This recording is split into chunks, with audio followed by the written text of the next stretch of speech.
My name is Bill Thomas.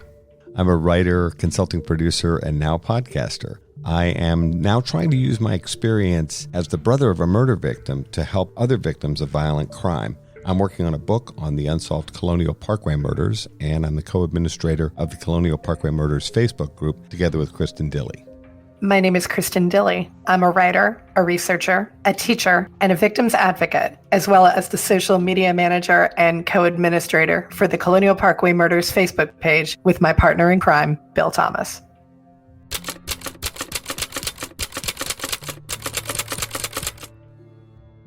Welcome to Mind Over Murder. I'm Kristin Dilley. And I'm Bill Thomas. And we're joined today by author Ron Peterson Jr. here to talk to us about his book, Eyes of a Monster, a cold case detective's relentless hunt for a serial killer. Ron, thank you so much for joining us on Mind Over Murder. Well, thank you, Kristin. It's great to be with you and Bill. And you're a returning guest. This is exciting. You're like a friend of the podcast. I feel honored. That's great. Well, so do we. We're very excited, and we were both just saying to you off air that we're finding Eyes of a Monster to be an incredibly fast read, and we both got very pulled in over the weekend reading the new book. That's great I don't like to to use the phrase unputdownable too often, but it's unputdownable. I think Kristin Dilley has made this phrase up, unputdownable. I haven't. Really?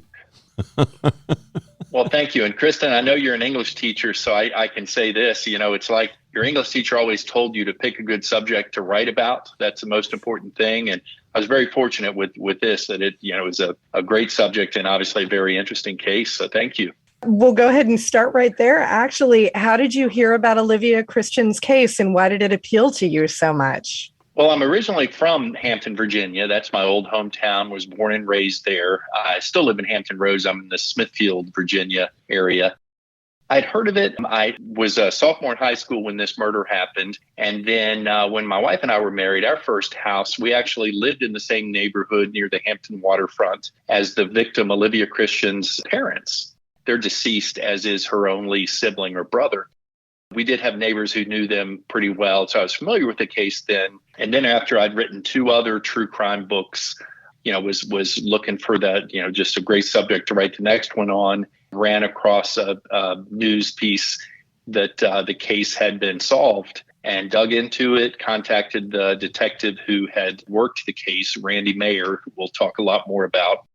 He was very receptive to it. And over the course of about a year and a half, he and I worked closely together. And, he shared a lot of the details and put me in touch with some of the key people who worked the investigation with him. I'm noticing what could be a pattern emerging here. Your first book, which we interviewed you about, Under the Trestle, it was a pretty dark topic and pretty serious. Your next book, Chasing the Squirrel, had a lighter tone to it, Kristin and I felt. And now Eyes of a Monster, about the Olivia Christian murder, is by necessity kind of darker again. Was that intentional to go kind of dark, light, dark, or is that just the way things worked out? It's sort of just the way things worked out, and I'm really glad that it did because, as you said, my second book, Chasing the Squirrel, was kind of, the central character in that was kind of an interesting, charismatic, funny guy getting into a lot of adventures and misadventures and so forth. Whereas this is it's a book about a potential serial killer. Even though I try to find the positive things in the story and share a lot of it in a positive light, it is, obviously some dark material, as is a lot of true crime. Before we get too terribly much further, and so that we have a frame of reference for our listeners, can you give us a rundown, as short as you can make it, of the Olivia Dare Christian case, understanding that there's a ton of twists and turns? Olivia Dare Christian was a young school teacher in 1981 in Hampton, Virginia. She taught second grade at Captain John Smith Elementary School. Was just a very, very dedicated teacher. When she wasn't teaching, she taught Sunday school in Hampton. She tutored some of the residents of her apartment complex, and she also volunteered at a counseling crisis hotline. So, was just an outstanding person. And on the morning of September 4th, 1981, she did not show up for school. It was a teacher work day before the Labor Day weekend. Her father went to her apartment after getting a phone call from the school that afternoon and found his daughter deceased. She had been murdered. The biggest clue, I guess, was the murder weapon. It was her bedroom alarm clock in her apartment. She lived there by herself. Police concluded that she had been beaten with the alarm clock, wounds that probably would have been mortal. And then the official cause of death, she was actually strangled with the cord of the alarm clock. In most murder cases, as you know, it's difficult to pinpoint the time of death. This one, was an analog alarm clock. When it was pulled out, it was 7:30 a.m., which, was a unique factor there.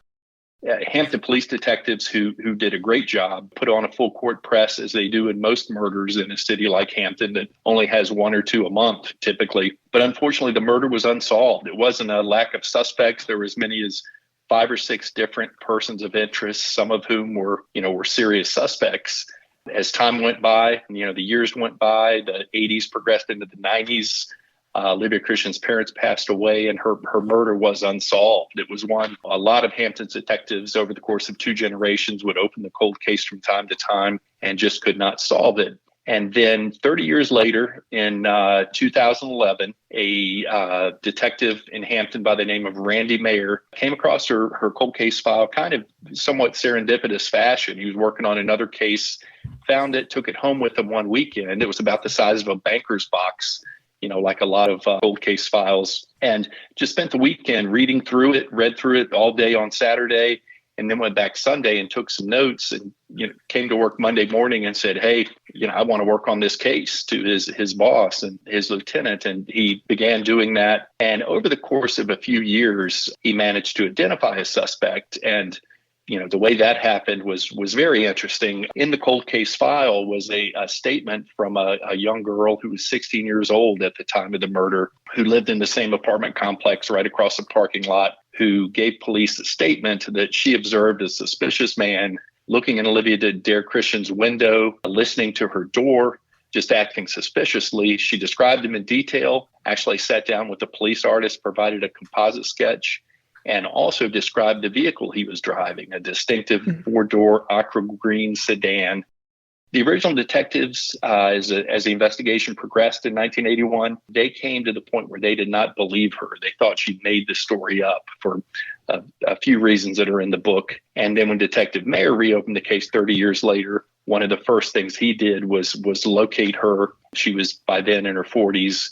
And when he talked to her, immediately she became emotional and said, I told the honest truth. That man's face has haunted me for the last 30 years.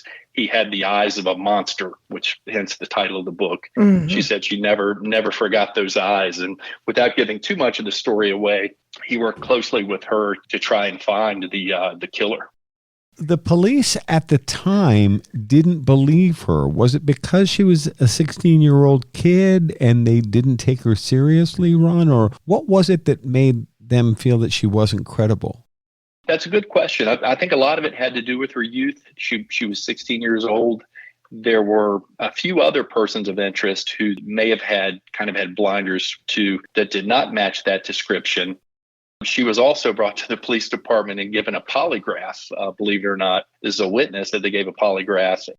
The results were inconclusive, and they interpreted them as, that she was lying. And then there were also some neighbors who painted a picture of her to police as kind of a drama queen, as someone who liked to drama, who was doing it just to draw attention to herself, which, you probably know in a lot of murder investigations, there are a lot of false leads, people that try to inject themselves into the investigation. They'd seen it happen before. And as you read the book, it's kind of easy to realize how they may have come to that conclusion. Her recollection of what she'd seen, she was remembering something from the morning of the attack. Are we correct? That's correct. It seems so strange now, of course, it's hindsight 2020 and all of that. They almost treated her like a suspect. I mean, who gives a witness a polygraph test? Exactly. Yeah, that's, I think it speaks to how desperately they wanted to solve the case. That was further as the investigation unfolded about 2 months in, when, the detectives were under a great deal of pressure, as were their superiors. to solve the case. And I think that's why they would have done something as extreme as that.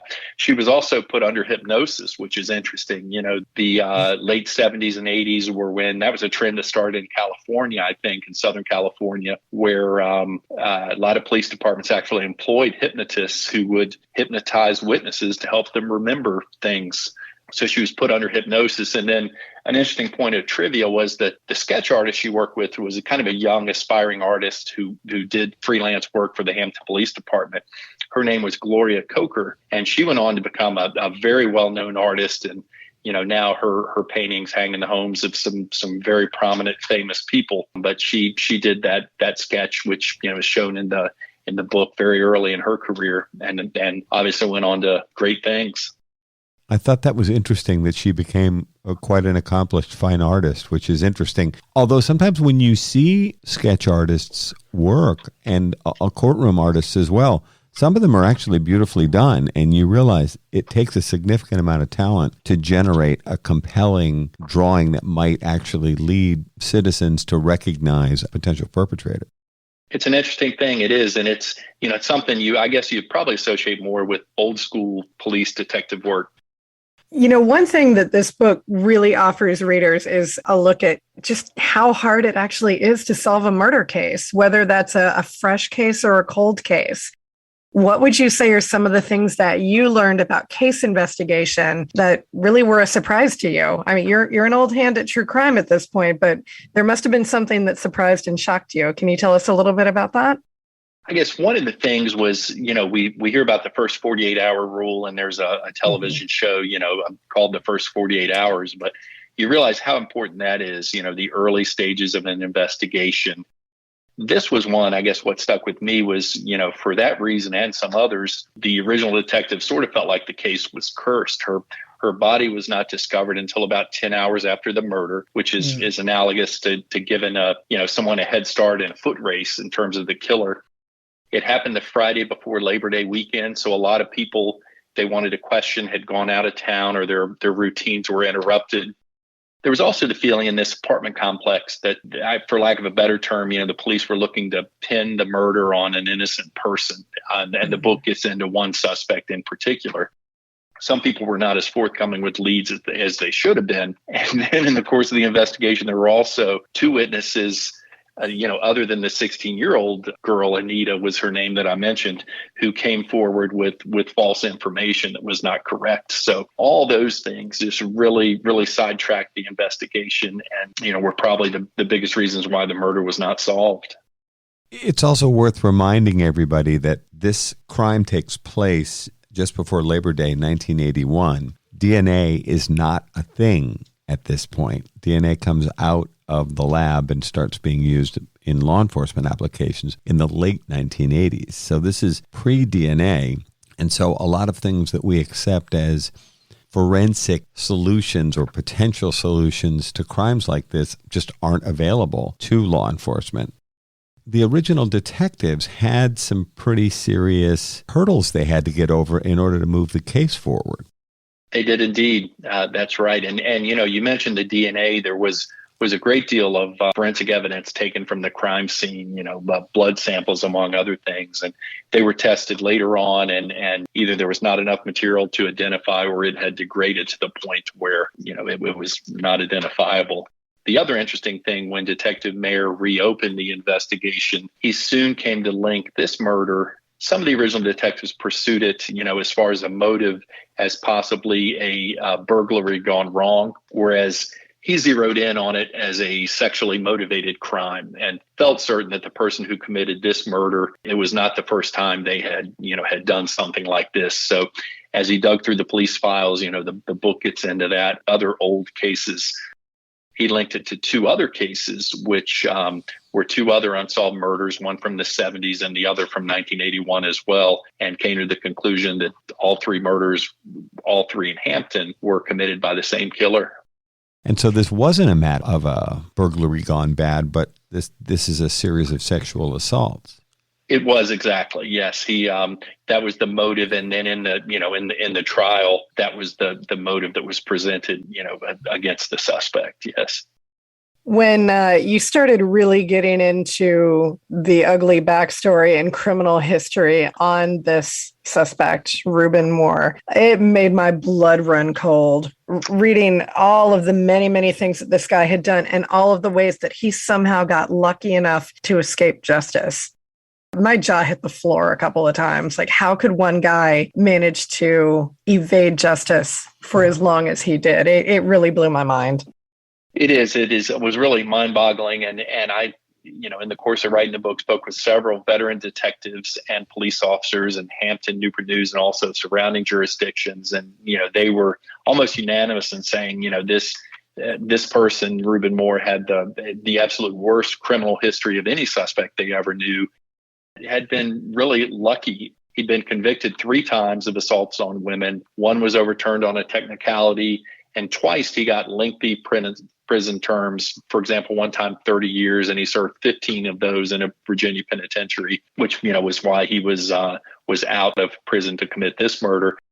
And then the book gets into also just his MO, and he was just the stalking behavior, and studying of his victims that Randy Mayer was able to uncover was just astonishing, and it gets into that as well.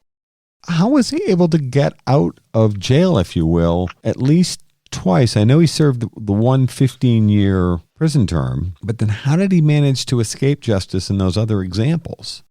He was first accused of an assault at 15 years old and did time in a juvenile detention center in Hanover County.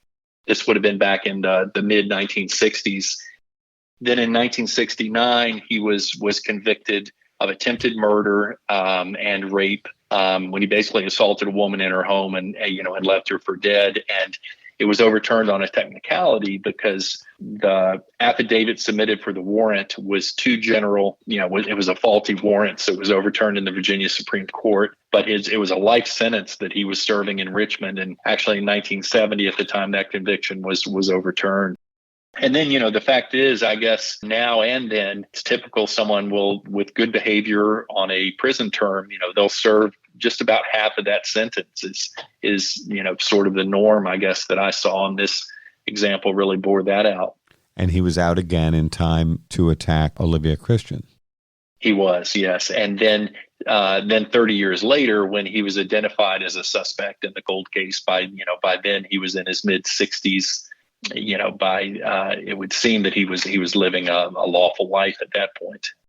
The affidavit and the technicality, that made me want to scream. As soon as I read that, it was like, you have got to be kidding me. What a horrible, horrible way to overturn what should have been a lifelong prison sentence. That was just unreal.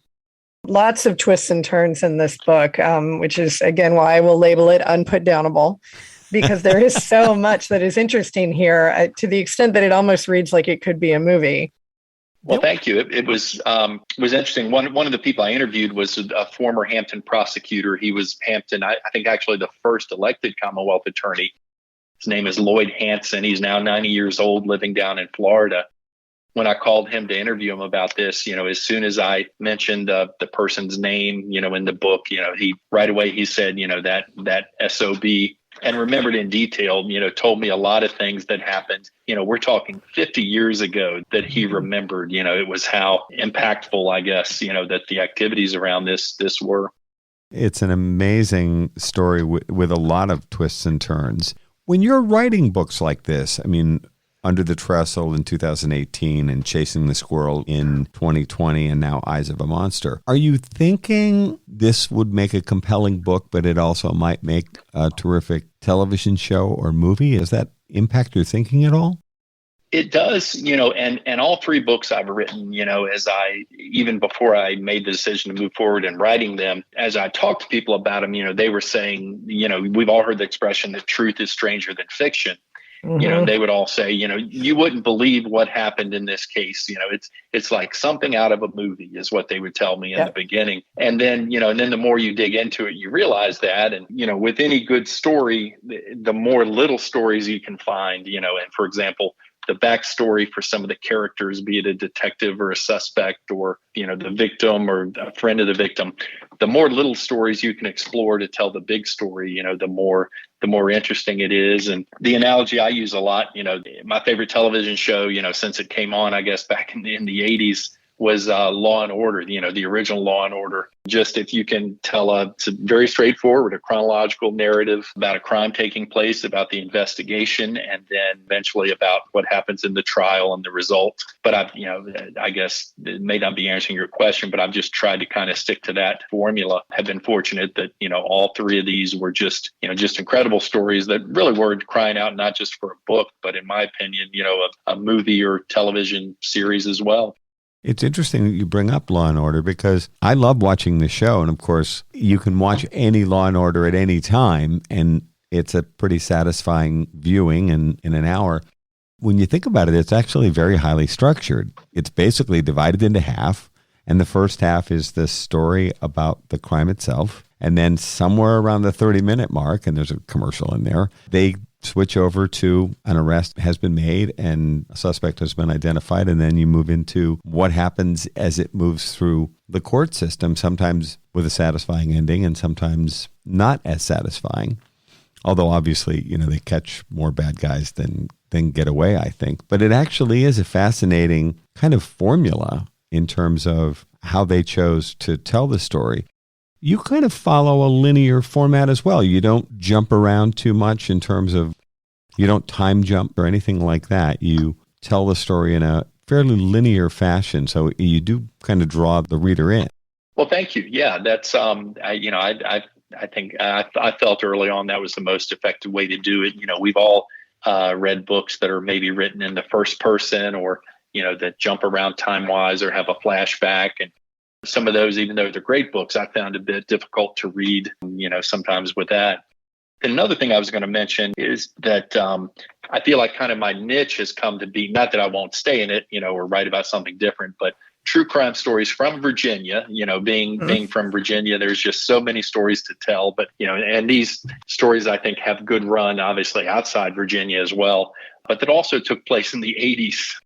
My wife jokes me, that I'm kind of stuck in the 80s, but I enjoy making some of the pop culture references, like, for example, in this book, the time of the murder, the most popular movie was Indiana Jones, right. Or Raiders of the Lost Ark. And, even some of the music or things that were happening in sports, it was the fall of the murder, the Dodgers beat the Yankees in the World Series, and just things like that. I think people of a certain age and even younger people, enjoy culture references from the 70s and 80s. But I try to do a good job and really, really research what was going on, in these time periods. You're listening to Mind Over Murder. We'll be right back after this word from our sponsors. Many of you know that Othram is leading the way in DNA testing, helping law enforcement solve missing persons, homicides, and sexual assault cases across the United States and Canada using forensic-grade DNA tests. You can help this important cause by contributing funds and your DNA profile to Othram's free site, DNAsolves.com. The process is easy and confidential. Just 2 simple steps. Now DNA Solves has added another new feature, DNA Solves Connect, which will allow you to upload your DNA profile to help law enforcement, even if you've never used one of the commercial genealogy sites. If you're looking for a missing family member or have lost touch with someone, DNA Solves Connect is an incredible option at only $14.95. Upload your DNA profile to DNAsolves.com. Join Mind Over Murder as we help families find answers with Othram and DNAsolves.com.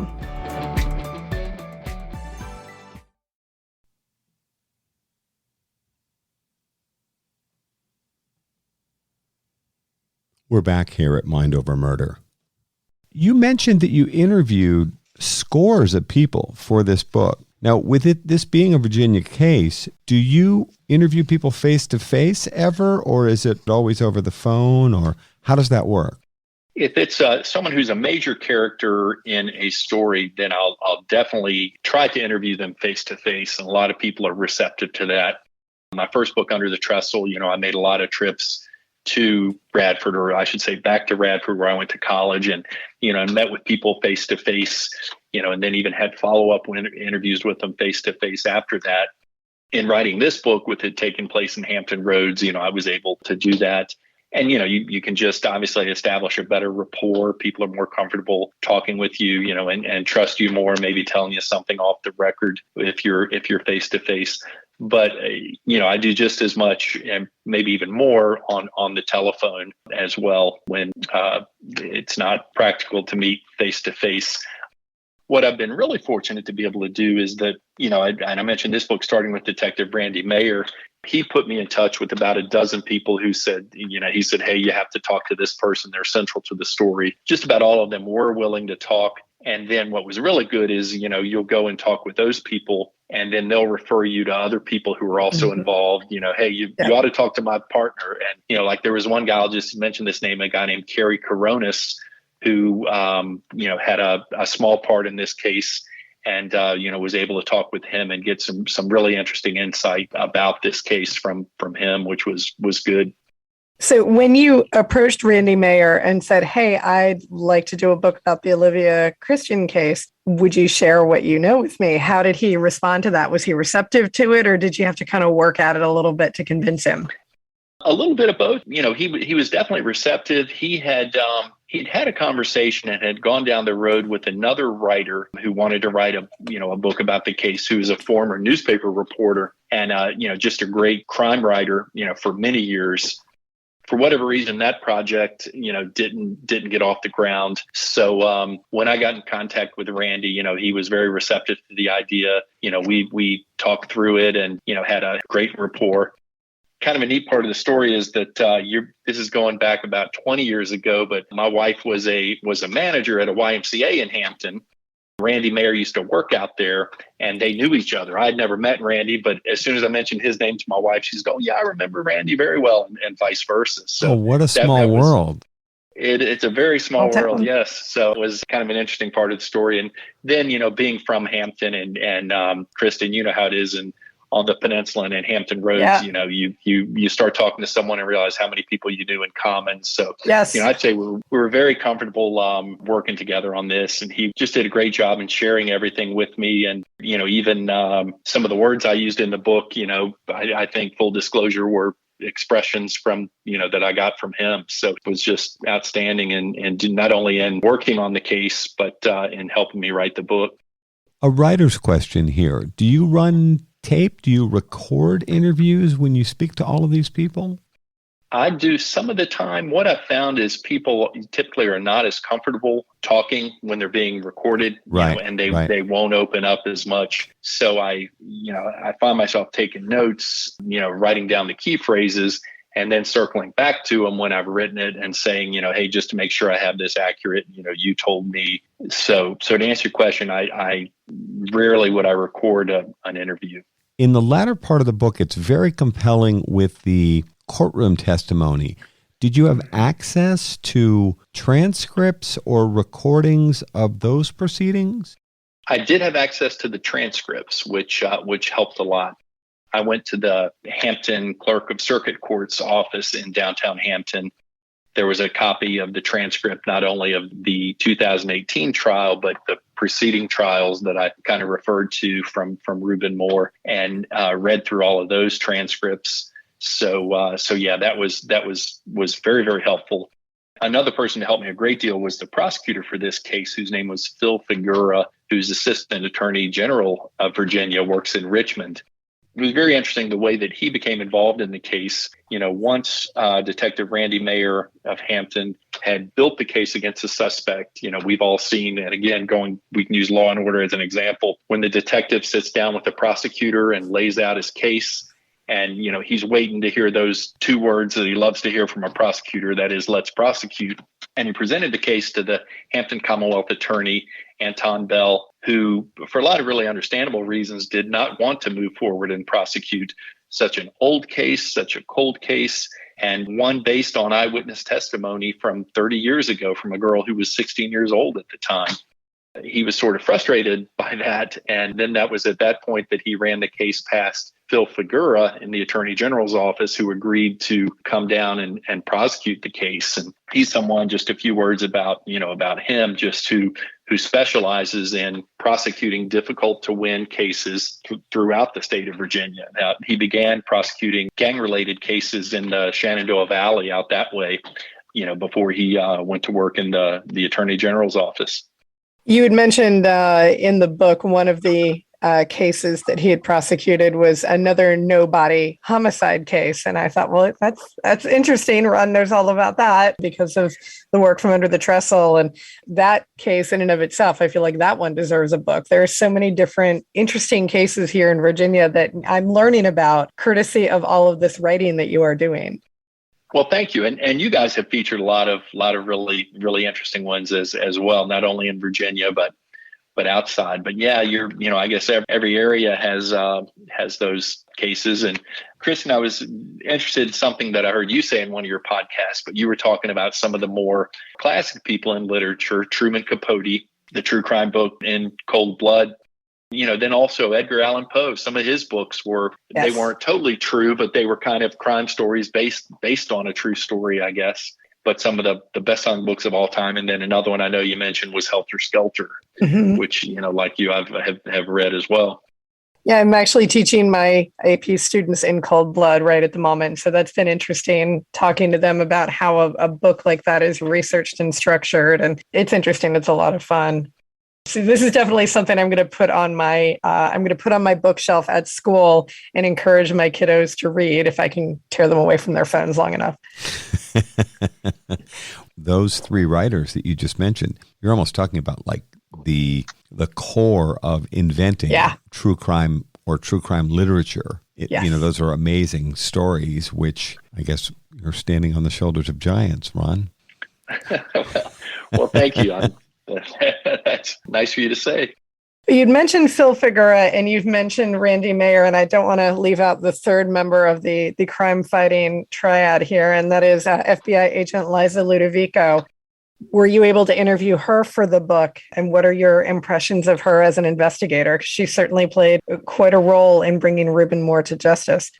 She sure did, and I did not interview her personally, was not able to do that. But there was enough information from case file information that Randy Mayer provided to me, from it, and him filling me in on that story. As you know, the FBI in most cases, they tried to avoid publicity, which is understandable. I'd say in most cases. But yeah, she was when Detective Randy Mayer had hit more or less a brick wall in the investigation. And, he knew who the killer was, but as often happens, was not able to move the case forward and prosecute because of lack of evidence. He and Liza Ludovico, who was a FBI special agent who worked at Norfolk and I believe now in Newport News, he'd worked with her on a multi-jurisdictional sex trafficking case. They had a great rapport. She'd often ask him, hey, Randy, what cases are you working? He shared this case with her and she was interested from the beginning and actually made the connection with him and the prosecutor, Phil Figuera. And then, the next step was to officially get her assigned to the case. And Hampton's chief of police, Terry Salt, actually requested the FBI assign Liza Ludovico to help work the case, which was they call it a 306, a serial killer investigation. And then, when she came to work with Randy was when it really picked up steam. They linked it a little closer to the two other murders. And then there was a final, I'll say, I won't give away the ending, so I'll say the alleged killer did not confess. He denied all three murders. He was brought in for one final interview when he was arrested. It was Special Agent Liza Ludovico who conducted that interview. And the book gets into that, just all the preparation that went into that. And, you get an idea of some of the techniques the FBI would use in an interview. And although the suspect did not confess, he said a lot of things that were what you would call an implied admission, statements that did not play well for a jury. For example, he said back in the 80s he had demons and, spoke about that, which when they were presented to a jury, it was very damning to him, I guess. I would also argue that Anita Purcell is definitely one of the heroes of this piece. And I was so, again, we're not going to spoil how the book ends, but I was so gratified at the end to see the emotional payoff for her. by the time the trial had reached a conclusion. But I was very, very impressed with her and her steadfast, refusal to give up on the case, and to she stuck with what she knew to be true. And I hope at some point or another, I would love to be able to meet her. She sounds amazing and very, very strong and confident. So I think I would say she's definitely one of the heroes of this piece in my book. And the quote, I think, from Phil Figueroa was, she was the bravest person he had ever met. So no doubt about that. And, I guess a couple things that brings to mind was that, what a team effort it was. All the people that were involved, including Anita, the people we've talked about, you take any one of them out of the equation and the case does not get solved. And then also, and Bill, you obviously know this more than anyone, with, your sister being one of the victims of the Colonial Parkway series of murders, just how much it affects so many people. There were a handful of witnesses in this trial who this case had haunted. One was one of Olivia's fellow teachers. And then two of the people that testified in the trial were Olivia's old neighbors. This was just something that had haunted them for 30 years. Hopefully the final outcome gave them some type of resolution. A lot of times we talk about family members. Sadly, in the Christian family example, are they all gone? Her parents are gone, and was it a brother who was also passed? That's exactly right. Yes. Her mother and father both passed away back in the 90s or early 2000s. Then she had one sibling. It was an older brother. The sad thing was Olivia Christian never had children. She was 32 years old at the time of the murder, had never had children, nor had her brother. So the entire family is deceased now. When Randy Mayer first began working the case, as part of the investigation, he met with Olivia's brother, who was still alive. And as soon as he walked in to meet him, realized he was in the late stages of Parkinson's disease. Oh, gosh. And there's some really, really emotional parts in the book, just the words he has for Detective Mayer, thank you for still caring about my sister. And, he talks about how his parents both passed away without knowing what happened to their daughter. He said, now I'm going to die. And, I just, if there's any way you can help, please do. So it's just, really emotional passage there. I was also struck, and I'll bet Kristin was too, by how fresh the memories were for the detectives who had worked on the case. When Randy Mayer was reaching out to these people who'd be retired now, and he's talking to these different investigators, they all, it all came rushing back for them, and they didn't remember every detail, and no one could be expected to remember everything. But it was very striking the way they responded and were so interested in helping and in fill in any blanks that Randy had in terms of his knowledge of the case, whether it was written down or not. That's a great point. Yeah, when he got in touch with them, when he reopened the investigation, they were all retired. This is the 3 or 4 original detectives and their superiors who were lieutenants or captain, level officers or detectives back then. But when he got in touch with them, and keep in mind, they had worked in their time dozens, if not hundreds of murders in their time as detectives. So when he called them up and introduced himself, he would say something like, Bill, I'm working an old unsolved murder from 1980. And they'd interrupt him and say, Olivia Dare Christian. And, he'd say, right. Wow. Just because, that's how it was, just still after all those years, still on the top of their mind. And for a lot of them, probably that one case that they regretted not ever being solved. It's very compelling. Well, before we let you go, we do want to make sure that we ask if there is anything new to report on the Gina Renee Hall case since the last time that we talked. Have her remains been located? Has Stephen Epperly offered anything new or actionable? Is there anything new on there that you can fill us in on? Well, there isn't, and there isn't, I guess. I guess most recently, Steve Epperly came up for parole.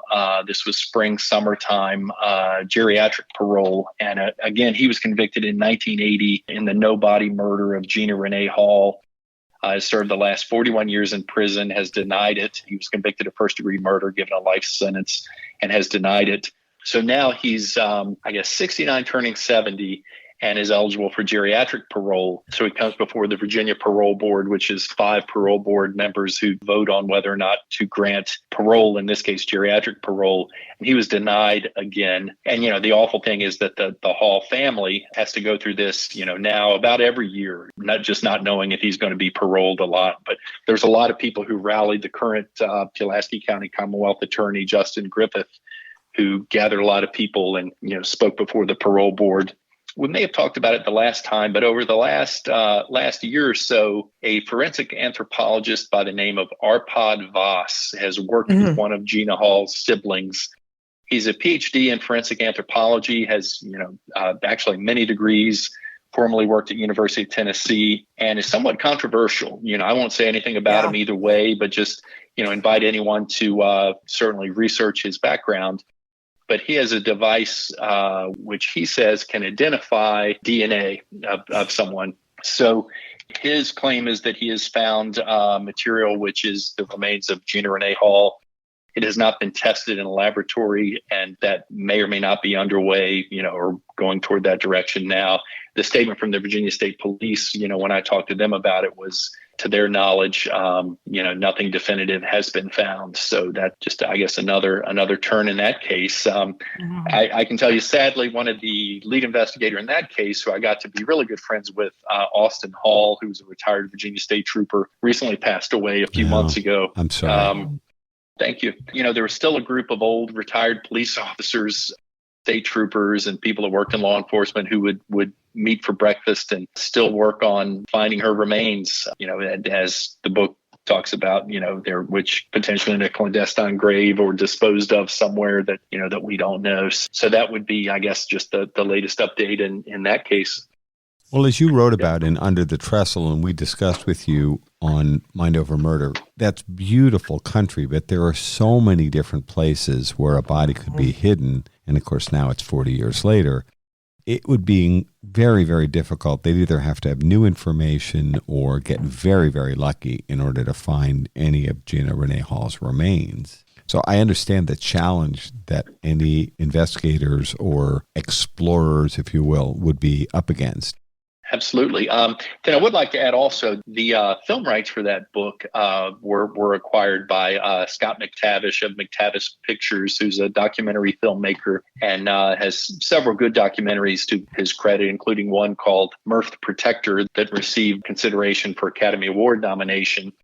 And then the Small World Department, Bill, he actually served in the Navy with your sister. But he and I are still working on that, has had several high-level meetings, with some folks, to move that forward. So I'd say stay tuned with that we're looking into some things for funding to get that project started. Hopefully, produce that as a documentary, which would air on a streaming service.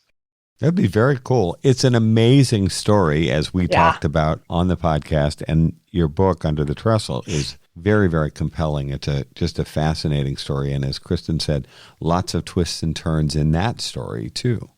So then what is next for you in terms of cases? These are 3 really compelling, wonderful stories. I don't know how you're going to top it, but I think you're going to try. What's next? Well, thanks. I've got 2 that I'm currently researching and interviewing for, and kind of working on both. It looks like the next book that will be able to complete is another a missing person case from the 1980s that happened at Old Dominion University when a student named Janice Starr disappeared. Interesting part about that is the detective on that case, the lead detective, her name was Kay Shucker. She was one of the first female detectives in Hampton Roads. So the book will, obviously that's, an important topic these days or any day. So the book will explore some of the challenges that she had in being a female detective in the 80s in a male-dominated business, some of the challenges she had. And another case that has some really, really, bizarre twists and turns. And again, it happened in Norfolk at Old Dominion University back in, this was also in 1981. And then another book that the former Commonwealth Attorney of Pulaski County has helped me research is an unsolved murder of a Virginia State trooper back in 1984 that happened in Manassas, Virginia. Johnny Rush Bowman was a well-liked state trooper who was killed at his home, and it remains the only unsolved murder of a Virginia state trooper. And there were a few suspects in that. His body was exhumed a few years back for additional evidence. Currently, we're working with some folks on that. And some of the people that were sources for two of my other books were also involved in that case. So, there's some nice overlap there. So working on both of those, two very, very interesting murder cases that I hope to have a book about each of them soon. Interesting that you brought up the Johnny Bowman case. In my copious free time, and Kristin laughs at me, I participate in discussion groups on unsolved cases.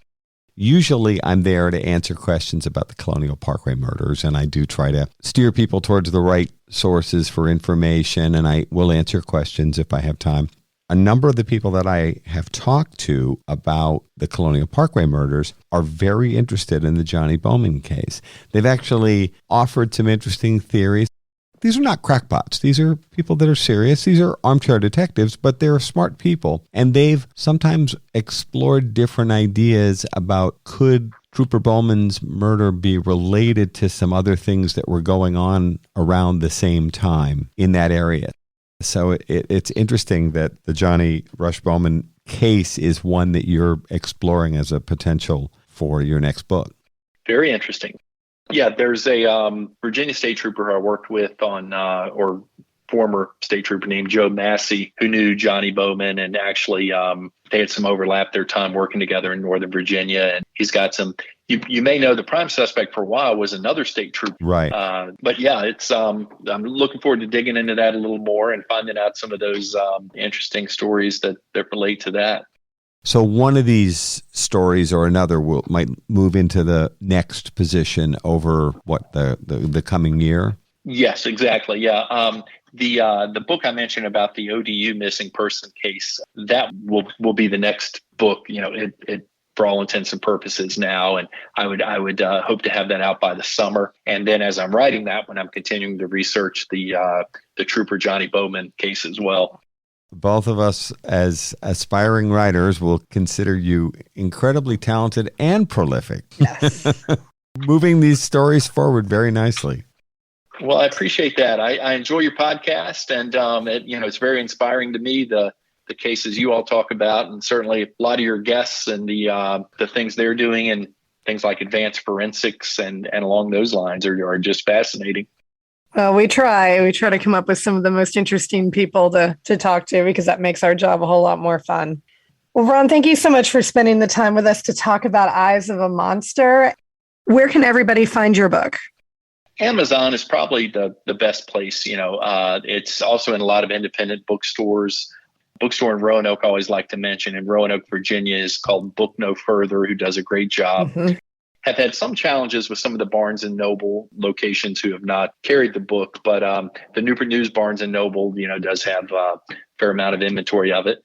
So yeah, that's that. And I want to tell you guys, I really appreciate it. Your podcasts have certainly helped me advance my writing career. I know the first time I was on with Under the Trestle a few years back. So that really means a lot to me, and I really appreciate all the help you've given me. Thank you. And if this encourages more bookstores in Virginia and across the country to carry Eyes of a Monster, I think they should stock up. It's a fantastic read, and we're thrilled to have you back with us. Awesome. Well, I've enjoyed it. I really appreciate it. Thank you so much for listening to this episode of Mind Over Murder. We'll see you next time.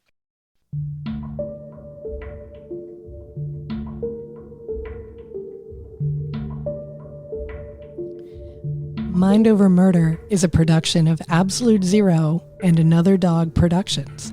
Our executive producers are Bill Thomas and Kristin Dilley. Our logo art is by Pamela Arnois. Our theme music is by Kevin MacLeod. Mind Over Murder is distributed in partnership with Crawl Space Media. You can follow us on Facebook, Twitter, or Instagram. You can also follow our page on the Colonial Parkway Murders on Facebook. And finally, you can follow Bill Thomas on Twitter at BillThomas56. Thank you for listening to Mind Over Murder.